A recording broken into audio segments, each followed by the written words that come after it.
अलिफ वाव छोटी ए बड़ी ए ज़्यादा से ज़्यादा अल्फाज साजी में इस्तेमाल होने वाले इन चार हरूफ को मुसव्वते कहते हैं।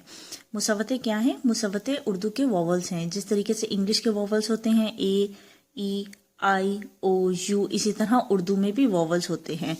अलिफ की आवाज़ है आ, वाव की आवाज़ है ओ, छोटी ए की आवाज़ है ई, बड़ी ए की आवाज़ है ए। हरूफ तहज्जी को मिलाकर लफ्ज़ बनाने के लिए मुसव्वते इस्तेमाल होते हैं।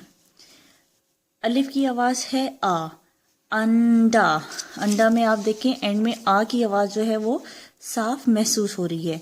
वाव की आवाज़ है ओ, कोट। कोट में ओ की आवाज़, दाल वाव दो, ओ।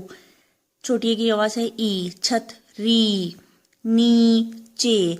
दरमियान में भी आ रहा है तो भी ये की जो आवाज़ है वो ई से महसूस हो रही है। जो छोटी की आवाज़ है वो ई करके महसूस हो रही है। बड़ी ए की आवाज़ है ए, सितारे। एंड में भी ए की आवाज़ जो है वो साफ महसूस हो रही है।